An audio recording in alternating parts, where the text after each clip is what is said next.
Hola amigos, de nuevo aquí para seguir profundizando en la exhortación apostólica Amoris Laetitia del Papa Francisco.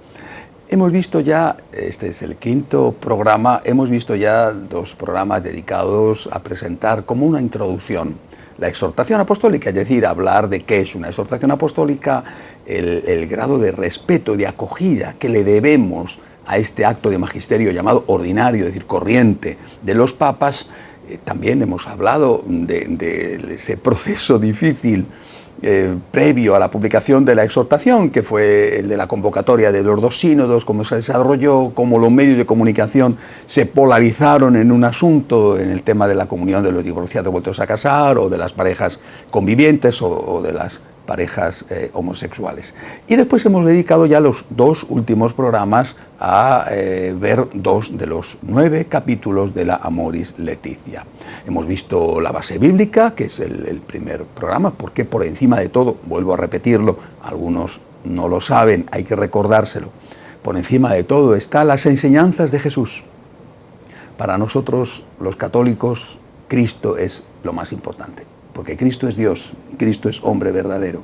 Lo que enseñó Jesús, lo que fielmente ha custodiado, transmitido, a veces con sangre, la Iglesia durante 2000 años, es lo que manda para nosotros. Nadie, ni el Papa, ni el Obispo, ni el cura, nadie está por encima de las enseñanzas de Jesús. Después de esto hemos dedicado el programa pasado a hablar de los retos que tiene la familia en nuestra época de una forma muy bella. El Papa Francisco habla, por supuesto, de algunos de ellos. Y en este programa, dedicado al capítulo 3 de la exhortación apostólica, vamos a hablar del modelo de familia. Es decir, ¿qué es la familia para Cristo? ¿Y qué es la familia de la que está hablando la Iglesia? ¿Cuál es el modelo que la Iglesia propone a los hombres y también a los hombres de una época como esta, donde cada vez más hay parejas que conviven sin casarse, o hay otro tipo de uniones que pretenden verse consideradas como familia? Voy a empezar, como he hecho en los días anteriores, voy a empezar leyendo y comentando a la vez algunos de los textos, de los fragmentos más significativos del Amoris Laetitia. Frente a quienes prohibían el matrimonio, dice el Papa Francisco, el Nuevo Testamento enseña que todo lo que Dios ha creado es bueno, no hay que desechar nada. El matrimonio es un don del Señor. Al mismo tiempo, por esa valoración positiva, se pone un fuerte énfasis en cuidar este don divino. Respeten el matrimonio, el lecho nupcial, dice la carta a los Hebreos, el capítulo 13, versículo 4. Ese regalo de Dios incluye también la sexualidad. No os privéis uno del otro. 1 Corintios 7, 5. Aludiendo a lo que el segundo sínodo de los obispos sobre la familia aprobó, el Papa añade: los padres sinodales recordaron que Jesús, refiriéndose al designio primigénito sobre el hombre y la mujer, reafirma la unión indisoluble entre ellos, si bien diciendo que por la dureza de vuestro corazón os permitió Moisés repudiar a vuestras mujeres, pero al principio no era así. Mateo 19:8. La indisolubilidad del matrimonio, lo que Dios ha unido, que no lo separe el hombre, en Mateo 19:6, no hay que entenderla ante todo como un yugo, como un castigo impuesto a los hombres, sino como un don hecho a las personas unidas en matrimonio. La condescendencia divina acompaña siempre el camino humano, sana y transforma el corazón endurecido con su gracia, orientándolo hacia su principio a través del camino de la cruz. De los evangelios emerge claramente el ejemplo de Jesús, que anunció el mensaje concerniente al significado del matrimonio como plenitud de la revelación que recupera el proyecto originario de Dios. Primera parte de este proyecto de matrimonio cristiano. Es decir, cuando el Señor está diciendo, por ejemplo, no al divorcio, que era una costumbre de su época, que era totalmente asumido por los judíos desde Moisés, cuando está diciendo que no al divorcio, no es porque Jesús no tenga misericordia. Algunos piensan, es que lo han dicho así también, es que incluso un obispo llegó a decir en el primero de los sínodos que quizá había que ser más misericordiosos volviendo a la interpretación de los fariseos, ¿verdad? Otros obispos le dijeron, perdone, somos cristianos, no somos seguidores de la ley de Moisés, somos cristianos. Jesucristo fue clarísimo, clarísimo. Dijo que eso no podía ser para sus discípulos, para sus seguidores. ¿Por qué motivo? Porque en el proyecto original eso no era así. Y esto es lo que, por supuesto, recoge la Iglesia en 2000 años de enseñanza ininterrumpida y coherente, pero es lo que también el Papa Francisco recoge en su exhortación apostólica. Hay que volver a los orígenes. ¿Cómo era el plan de Dios para el hombre y para la mujer? Y el plan de Dios para el hombre y para la mujer era la indisolubilidad del matrimonio. Esta indisolubilidad, por lo tanto, no es un castigo, es un regalo. El Papa la defiende con claridad e insiste en que forma parte esencial del mensaje de Jesús sobre la familia. Por eso, a continuación, el Papa añade: Jesús, que reconcilió cada cosa en sí misma, volvió a llevar al matrimonio y a la familia a su forma original. La familia y el matrimonio fueron redimidos por Cristo, restaurados a imagen de la Santísima Trinidad, misterio del que brota todo amor verdadero. El ejemplo de Jesús es un paradigma, un modelo para la Iglesia. Él inició su vida pública con el milagro en la fiesta nupcial de Caná. Compartió momentos cotidianos de amistad con la familia de Lázaro y sus hermanas y con la familia de Pedro. La familia de Pedro es una cosa maravillosa porque Pedro estaba casado y el Evangelio nos cuenta, Mateo 8:14, que su suegra estaba enferma gravemente y Jesús curó a la suegra. Digo, es una cosa maravillosa y que es ejemplar y que tiene que ser tenida en cuenta porque es un caso en el cual un yerno pide un milagro para su suegra.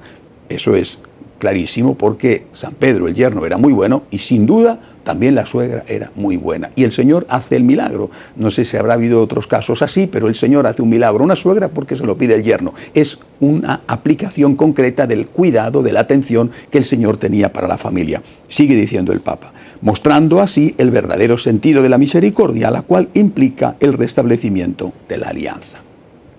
Juan Pablo II, esta cita está de Juan Pablo II en Dives sin Misericordia.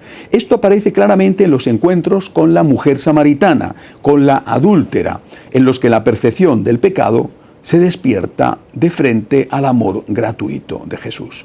La encarnación del Verbo en una familia humana en Nazaret conmueve con su novedad la historia del mundo. Necesitamos, dice el Santo Padre, sumergirnos en el misterio del nacimiento de Jesús, en el sí de María al anuncio del ángel, cuando germinó la palabra de Dios en su seno. También en el sí de José, que dio el nombre a Jesús y se hizo cargo de María en la fiesta de los pastores junto al pesebre en la adoración de los magos. En la fuga a Egipto, en la que Jesús participa en el dolor de su pueblo exiliado, perseguido y humillado. En la religiosa espera de Zacarías y en la alegría que acompaña el nacimiento de Juan el Bautista, en la promesa cumplida por Simeón y Ana en el templo, en la admiración de los doctores de la ley, escuchando la sabiduría de Jesús adolescente. Y luego, penetrar en los 30 largos años donde Jesús se ganaba el pan trabajando con sus manos, susurrando la oración y la tradición creyente de su pueblo y educándose en la fe de sus padres, hasta hacerla fructificar en el misterio del reino.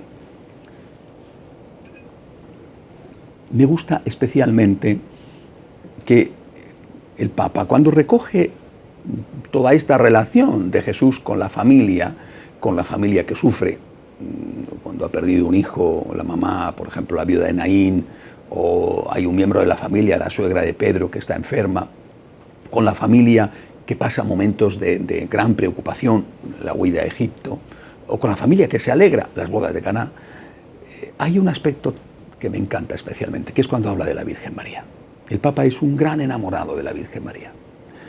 Y cuando habla de la Virgen María como de la familia de Nazaret, obviamente, pero de la Virgen de una forma especial, se fija en este detalle de la Virgen que lleva a Jesús en su seno. Quiero aprovechar para hacer una pequeña reflexión, una pequeña meditación espiritual. No sé si todos somos conscientes de lo que significa comulgar. ¿Cuándo comulgamos? nos convertimos en un sagrario. Jesús está dentro de nosotros. Es decir, de alguna manera, somos como la Virgen en el momento en que estaba embarazada. La Virgen embarazada lleva en su seno a Dios y al hombre, al Verbo encarnado, a Jesús. Cuando nosotros comulgamos, también llevamos en nuestro seno, de otra manera, pero ha entrado dentro de nosotros, esa misma presencia real de Cristo. ¿Quién era la Virgen cuando se produce el embarazo? Era ya, en ese momento, era ya la Inmaculada. No es que la Virgen es redimida después, sino que es concebida sin pecado de cara precisamente a ese momento, a que ella iba a ser, por supuesto previa a su aceptación, no impuesto para nada, iba a ser la madre del Redentor. El Señor evita que la que tenía que dar carne a su Hijo contraiga el pecado original. Es una redención preventiva, lo mismo que hay una curación preventiva, por ejemplo, con las vacunas. Pero la Inmaculada es la única que puede tener dentro a Jesús. Por eso, precisamente, para recibir al Señor en la Eucaristía, para convertirnos en María, tenemos que estar en gracia de Dios. ¿Cómo vamos a recibir al Señor, a convertirnos en María, si estamos en pecado mortal? Es decir, si al recibir al Señor eres otra María, te conviertes en un sagrario vivo, como era la Virgen María durante los 9 meses del embarazo. Ella era la Inmaculada, la que estaba en gracia. Bueno, ella era la llena de gracia, ¿verdad? Pero estaba en gracia. Si tú no estás en gracia, ¿cómo vas a recibir al Señor? La primera recepción de Cristo fue en el vientre de María. La primera recepción del Señor fue por una mujer en plena gracia, sin incluso el pecado original y sin los pecados personales. Cuando el católico comulga, está representando a María, y por eso precisamente, aparte por supuesto de que lo dice San Pablo con toda claridad, el que come y bebe sin estar preparado, come y bebe su propia condenación. Y la tradición bimilenaria de la Iglesia en ese punto, pero creo que este aspecto espiritual hay que tenerlo en cuenta. Tú, cuando comulgas, te conviertes en la Virgen María. Simbólicamente, naturalmente, no es que tú seas la Virgen María, ¿no? Estoy hablando de una representación simbólica, pero el Señor está en ti. Y aquella primera vez era en una persona en gracia. Solamente una persona en gracia puede recibir este don extraordinario del Hijo de Dios que viene a su seno. Repito, el Papa alude a ello, aunque no lo diga explícitamente, al recordar a la Virgen María.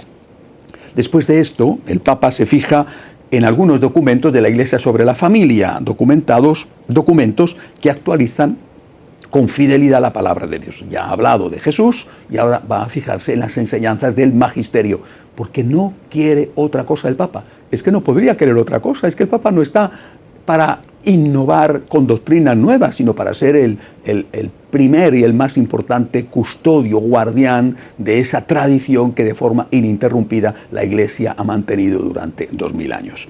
El Concilio Ecuménico Vaticano II, en la Constitución Pastoral Gaudium et Spes, se ocupó de la promoción de la dignidad del matrimonio y de la familia. Definió el matrimonio como comunidad de vida y de amor, poniendo el amor en el centro de la familia. El verdadero amor entre marido y mujer implica la entrega mutua, incluye e integra la dimensión sexual y la afectividad conformemente al designio divino. Luego, siguiendo las huellas del Concilio Vaticano II, el beato Pablo VI profundizó la doctrina sobre el matrimonio y la familia, en particular con la encíclica Humane Vitae. No es la primera vez que el Papa cita a Pablo VI y a la Humane Vitae, lo hace con una cierta frecuencia, la defiende la encíclica con una cierta frecuencia, lo ha hecho y además lo ha hecho desde el principio de su pontificado. Con esta encíclica, dice la Amoris Laetitia, el Papa Pablo VI puso de relieve el vínculo íntimo entre amor conyugal y procreación. El amor conyugal exige a los esposos una conciencia de su misión de paternidad responsable sobre la que hoy tanto se insiste con razón y que hay que comprender exactamente. El ejercicio responsable de la paternidad exige, por tanto, que los cónyuges reconozcan plenamente sus propios deberes para con Dios, para consigo mismos, para con la familia y la sociedad, en una justa jerarquía de valores. Con una atención especial, el Papa Francisco se detiene en las enseñanzas de sus dos inmediatos predecesores, San Juan Pablo II y el todavía vivo en este momento, Benedicto XVI. San Juan Pablo II dedicó especial atención a la familia mediante sus catequesis sobre el amor humano, la carta a las familias Gratissimam Sane y sobre todo con la exhortación apostólica postsinodal Familiaris Consortio. En esos documentos, dice el Papa Francisco, el pontífice definió a la familia como la vía de la Iglesia. Ofreció una visión de conjunto sobre la vocación al amor del hombre y la mujer.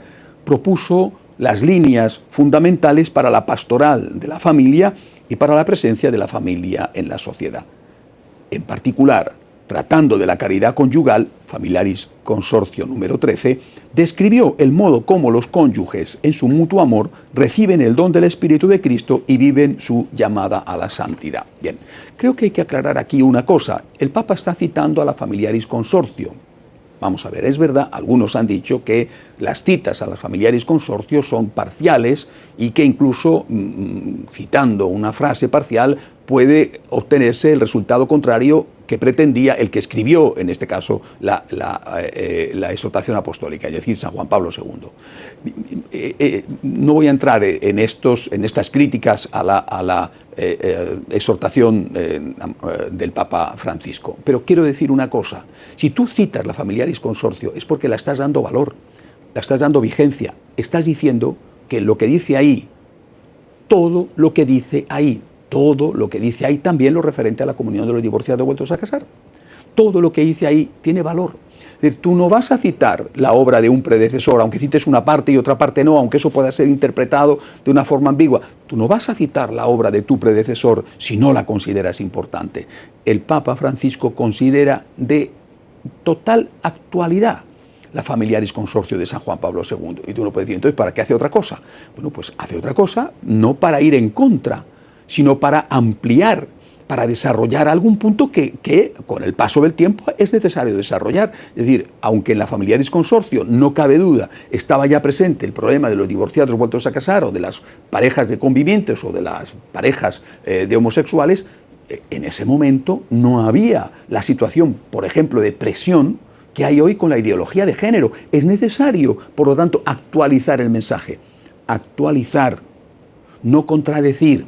Y por eso insisto en el criterio de continuidad, en la hermenéutica de continuidad, en eso que con tanta sabiduría cité el primer día, no que yo tuviera la sabiduría de citarlo, sino que con tanta sabiduría dijo el cardenal Caffarra y yo cité el primer día. Si algo está ambiguo, entonces hay que leerlo con lo que está claro, es decir, con lo que han enseñado antes con toda claridad, porque de lo contrario, el nuevo Papa tenía que haber modificado de forma explícita aquello que él consideraba que tenía que ser modificado. En caso de duda, decimos en España, en caso de duda, genuflexión. En caso de duda, aplicamos los criterios que hasta ese momento estaban bien claros. A continuación, el Papa, en Amoris Laetitia, cita a su inmediato predecesor, Benedicto XVI. Benedicto XVI, en la encíclica Deus Caritas Est, retomó el tema de la verdad del amor entre el hombre y la mujer, que se ilumina plenamente solo a la luz del amor de Cristo crucificado. Él recalca que el matrimonio basado en un amor exclusivo y definitivo se convierte en el icono de la relación de Dios con su pueblo y viceversa. El modo de amar de Dios se convierte en la medida del amor humano. Lo decimos en el Padre Nuestro, así en la tierra como en el cielo. ¿Cómo es en el cielo? La Trinidad. ¿Cómo es en el cielo? Una familia. ¿Cómo es en el cielo? Una relación de amor.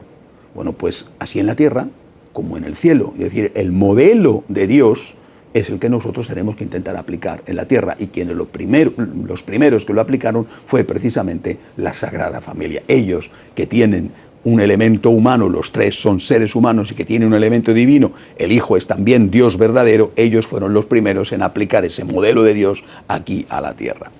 A continuación, el Papa, en Amoris Laetitia, expone brevemente, quizá podía haber sido más largo esta parte del capítulo, pero ya la Amoris Laetitia es bastante larga, expone brevemente la teología del sacramento del matrimonio.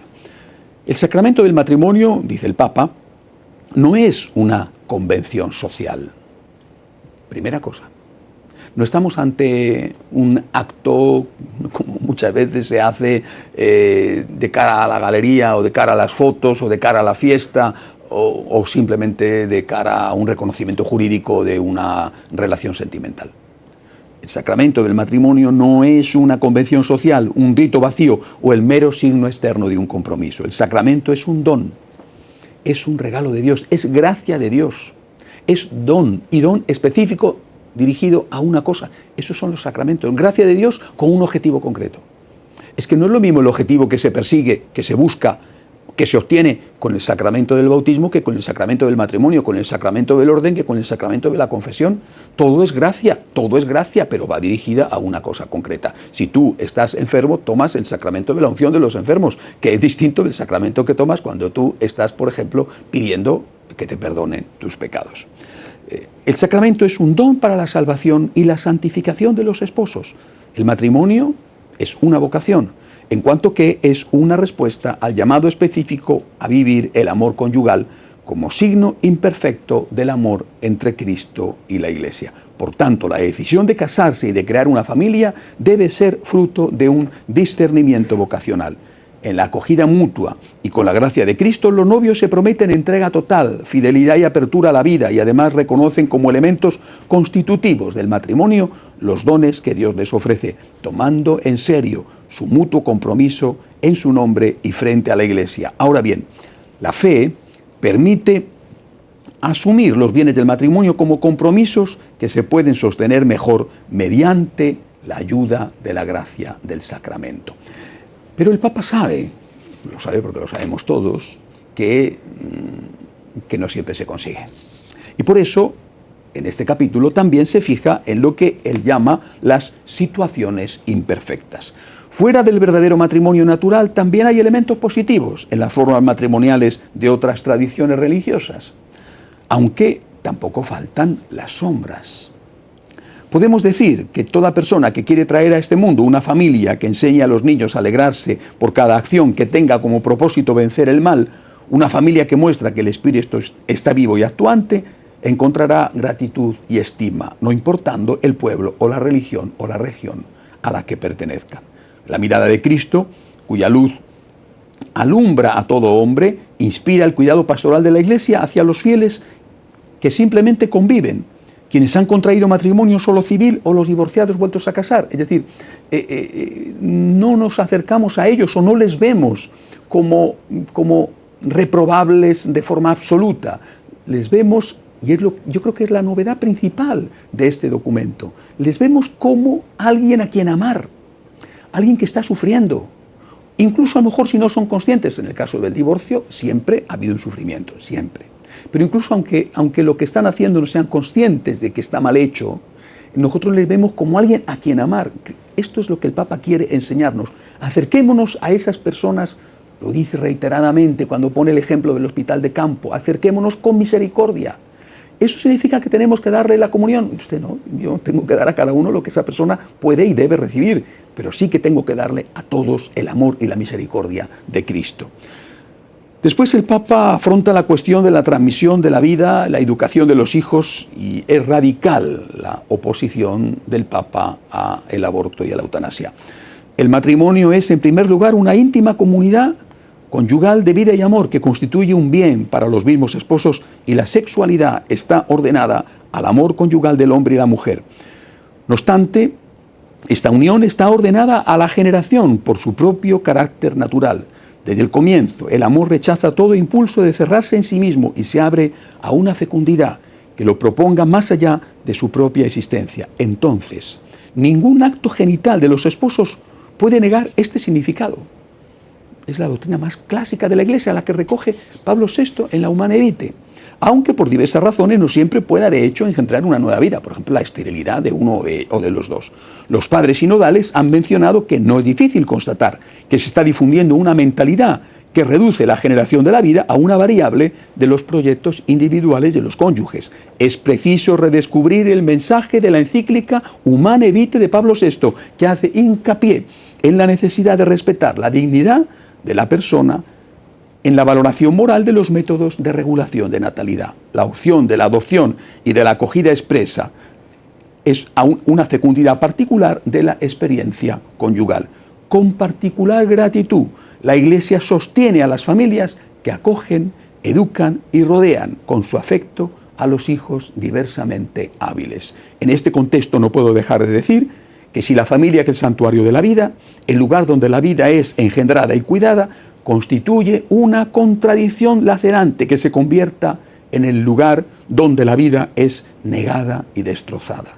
Es tan grande el valor de la vida humana y es tan inalienable el derecho a la vida del niño inocente que crece en el seno de su madre que de ningún modo se puede plantear como un derecho sobre el propio cuerpo la posibilidad de tomar decisiones con respecto a esa vida, que es un fin en sí misma y que nunca puede ser un objeto de dominio de otro ser humano. La familia protege la vida en todas sus etapas y también en su ocaso. Clarísimo, ¿verdad? El rechazo del aborto, el rechazo de la eutanasia, el ánimo a que se acojan hijos adoptados, la felicitación para que se acoja a los que son menos hábiles, dice el Papa. Está clarísimo. Pues todo esto es lo que tenemos que escuchar y practicar y no fijarnos solo en algún punto controvertido. Hasta la semana que viene, si Dios quiere.